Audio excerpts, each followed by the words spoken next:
자, 지금 조희연 교육감 사실 사건이라고 할 것도 없잖아. 저번에 한 방송으로 다뤘었죠. 퇴직교사를 특채했다. 법적으로 아무 문제도 없고. 그 전에 교육감도 했던 행위. 근데 이거를 이제 지금 감사원이 문제 제기를 하면서 이게 이슈화가 되니까 공수처가 우리가 수사할게 이렇게 된 거예요. 공수처가 이 사건을 이첩해달라고 요청했다는 거죠.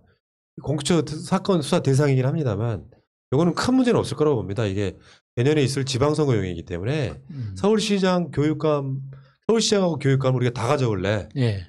다음 출마가 확실시되는 조희연 교육감을 또 한번 때려주면서 이미지 나쁘게 만드는 용도로 쓰이는 거라고 보고. 그러니까 감사원장이 얼마나 심각한지 다시 한번 확인할 수 있는 거죠.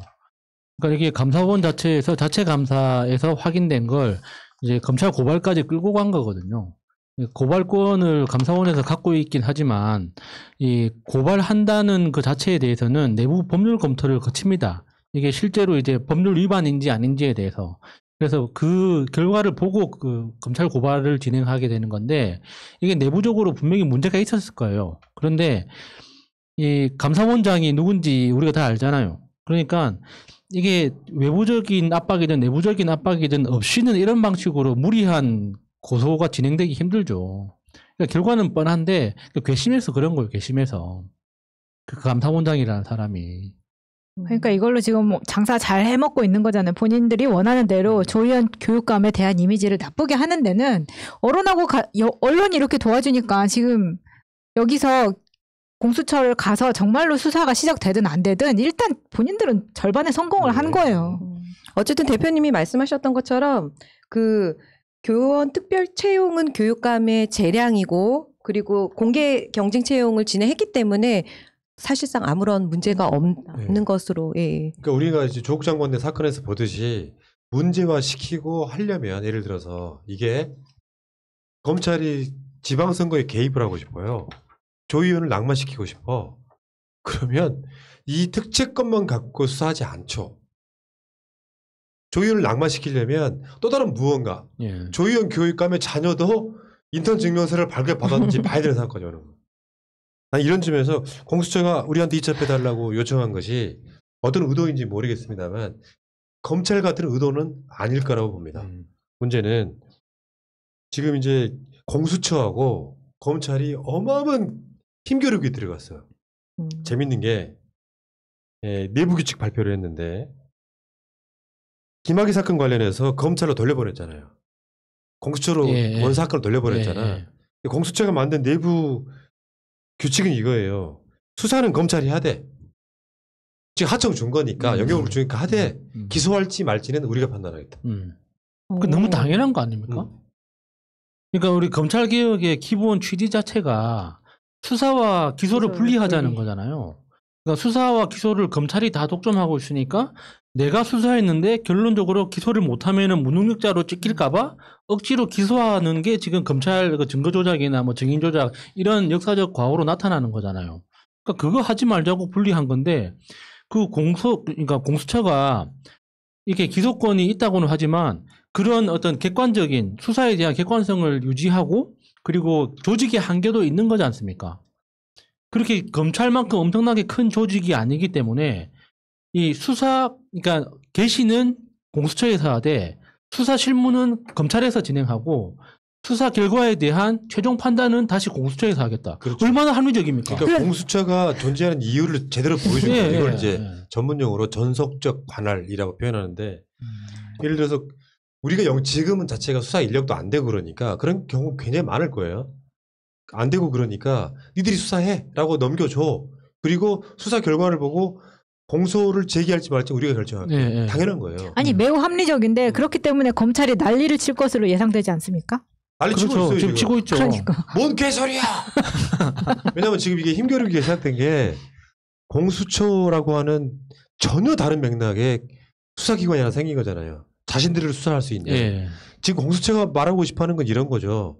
검사 사건이잖아요 이게. 근데 이게 전속적 관할이 이게 안 돼버리면 술 얻어먹은 검사들하고 똑같은 꼴 나는 거예요. 그러니까 수사해가지고 우리한테 넘겨서 그 결과를 우리가 보고 기소할지 안 할지는 우리가 판단할게. 이 공수처가 존재하는 이유거든요. 그 모든 사건을 그 수사 인력도 별로 없는 공수처가 어떻게 다 수사합니까? 간단히 말해서 공수처가 발주한 사건이에요. 그러면 수사를 해오면 우리가 그거를 기소할지 안 할지 판단하겠다. 나는 공수처 지지. 그렇게 검찰이 공수처가 진행하는 그 수사 방식이 억울하면 조직을 바꿔요. 대검찰청이랑 고등검찰청이랑 다 공수처에 내주고 조직까지 그 공수처 자리에 들어가서 검사할 일만 하면 되지. 지금 뭐 어차피 수사 권한도 30%나 줄었는데 할 일도 없이 뭐 이렇게 조직만 큰 조직 운영하면 뭐합니까? 그렇지. 공수처에 다 내주고 바꿔요. 그러면 억울할 일이 없을 거잖아. 그리고 공수처가 감사원도 수사할 수 있는 거 아닌가요? 할 수 있죠. 네. 그래서 감사원이 뭐 이렇게 이러는 것에 대해서 좀 어떤 가이드라인 좀 있어야 되지 않겠나. 태영 청장님이 발동을 거시네요. 공수처를 무슨 맞는 키도 쓰지 마시고요. 인력이 안 돼요. 네? 저희 태영청에서 인력 파견 드릴 수 있습니다. 그러니까 내가 항상 하는 말 중에 하나죠. 공수처건 검찰이건 가장 먼저 영향받는 건 여론입니다.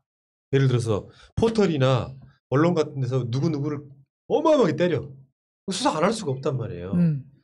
여러분들 아시겠지만 민주당 국회의원이나 뭐 각 부처 장관들이나 국회의원실이 제일 먼저 보는 게 뭔데 검색해서 내 이름 나오냐 안 나오냐 첫 번째예요. 예. 부정적으로 나오느냐 마느냐 이런 부분이나 여론을 굉장히 중요하게 보지 아무 관련도 없는 사건 수사해봐야 빛도 안 날 거 아니야. 그래서 검찰이나 심지어 판사들까지도 여론에 굉장히 민감하게 반응하더라 이런 거거든요. 그러니까 아까 그 최성애나 뭐 정경심 항소심에 나왔던 증거 조작 건들이 언론의 이슈화가 안 되는 게 난 그게 분노스러운 거거든요. 모든 언론이 다 이거 증거 조작인데? 라고 말하면 판사가 어떻게 하겠어? 그 여론을 보고 정경심 교수한테 그런 부분을 유죄 때릴 수 있습니까? 사람이기 때문에 그래요. 검찰이나 판사들한테 아예 핸드폰 갖고 살지 말라. 스마트폰 없어서 검색도 못하게 하고 혼자 살게 만들고 고립시킨다면 모를까. 사회의 일부이기 때문에 이 사람은 또 이런 영향을 받는다. 뭐 얘기가 좀 세긴 했는데 어쨌든 공수처가 공소권, 유보부 이첩. 공소권은 내가 갖고 있는데 이거 공소할지 말지는 니들이 수사한 거 보고 우리가 결정할게. 요거 검찰이 난리가 나서요 지금. 뭐하냐 이 새끼들아. 근데 내가 여기 어떻게 못해요 내가 봤을 때 검찰은. 그렇죠.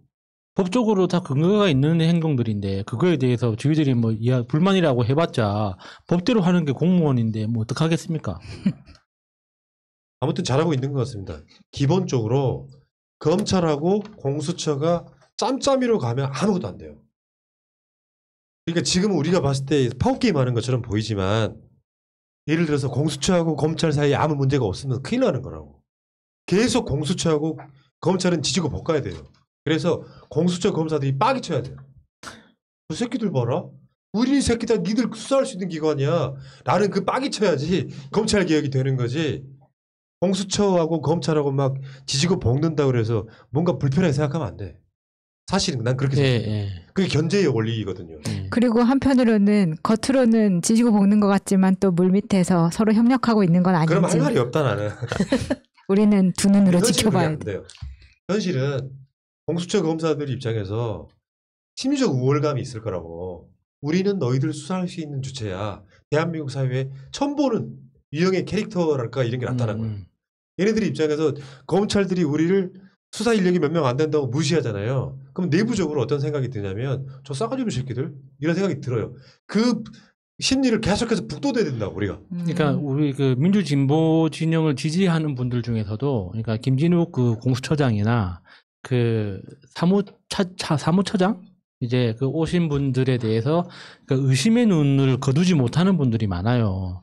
근데 저는 그분들의 이력을 쭉 살펴보면서 이게 정말 고도의 어떤 작전이라기보다는 자신들의 전문성을 증명하기 위해서 일부러 양극단의 사람을 서로 이제 최상위에 배치했구나라는 생각이 들었거든요. 그러니까 김진욱 처장 같은 경우, 공수처장 같은 경우도 이게 구조적으로 공수처가 어떤 객관성을 잃을 수 없는 방식의 그러니까 그 사무규칙을 만들어내고 그거를 이렇게 초기 문화로 업무 문화로 자리 잡는 역할을 굉장히 강력하게 밀어붙이고 있다고 봐요. 그러니까 그 밑에 이제 그 사무처 차장으로 들어오신 분도 이게 그 뭐 대기업 뭐 그 변호한 이력이 있다, 뭐 적폐 세력을 변호한 이력이 있다라고 하는데 이 그 사건 내용들을 잘 살펴보면 사실관계 중심으로 철저하게 변호하는 사람이거든요. 그러니까 사실만 확실하다고 하면 그 사실을 접한 결과까지 끝까지 관철시키는 능력이 있는 사람이에요. 그러니까 이 공수처처럼 고위공직자들에 대한 사실관계에 대해서 그 사람만큼 정말 냉정하게 사실관계를 특정해낼 수 있는 사람은 없을 거다라고 이렇게 봐서 이렇게 추천한 거라고 보거든요. 그러니까 이게 의심의 눈초리로 보기 시작하면 다 못 믿는 거예요. 그렇죠. 아니 왜냐면 왜 우리가 의심의 눈초리를 볼 수밖에 없냐. 이거는 우리가 윤석열 때문에 생긴 거거든요. 사실 버릇처럼 생긴 그렇죠. 겁니다. 검사는 검사니까 네. 그런 의심은 끝까지 해야 된다는 걸 지켜보고 생각합니다. 있다. 네. 아, 근데 이제 주체라는 게 있고요. 공수처는 태생부터가 검찰 견제 기능이 있기 때문에 그렇게 바라보면 세상 아무것도 못되지. 계속 공수처한테 니들이 더 우월하다 이런 이야기를 그렇지. 계속 그러니까 키워줘야겠네. 우리 방송의 컨셉이 뭡니까? 고품격 이간질 방송. 당신들이 유일하게 검찰을 기소할 수 있는 기관이야. 자부심을 가지세요. 라고 말씀드리는 거예요. 그래서 지금 공수처를 편들어주고 있잖아요. 이 속 깊은 뜻을 잘 몰라. 자, 아무튼 지금 초반부터 이거 참 잘하고 있다. 이렇게 검찰은 반발할 필요가 사실 없습니다. 이게 우월적 지위에 있던 자들이 공수처를 깔보는 짓거리예요. 왜? 니들이 그렇게 일방적인 것 만들어가지고 우리가 수사해놓고 우리가 기소 못한다고? 그럼 애초에 받지를 말았어야지. 우리는 인력이 안 되고 여건이 안 돼서 이 사건 니들이 수사해봐. 수사 결과 보고 우리가 기소할지 말지 판단할게라고 하청 준 거야. 그런 경험이 한 번도 없기 때문에 당황스러운 거예요. 그러니까 아직 검찰이 그 문재인 정부가 추진하는 검찰 개혁의 기본 구조에 대해서 아직도 이해를 못 하고 있다는 거예요. 네. 수사하고 기소를 분리하겠다는 게 검찰 개혁의 기본 원리인데 다, 자기가 수사한 걸 기소 못 한다고 짜증내고 있으면은 그건 뭐 아무것도 모른다는 뜻이잖아요. 네. 다 윤서방 덕분이죠. 네, 고맙습니다. 말이 맞았네. 검찰 개혁의 가장 큰 일등 공로자, 1등 공신. 공신은 윤서방이다. 가만히 있어봐 봐봐. 진짜로 윤석열이 검찰 개혁의 어떤 선봉, 대한민국 검찰 개혁의 역사를 새로 쓴 분으로서 대선 주자가 되는 거 당연한 거네. 왜 말이 그렇게 이상하게 가나요? 막 그렇게 되네 생각하네. 참 알겠습니다. 이 얘기 여기까지.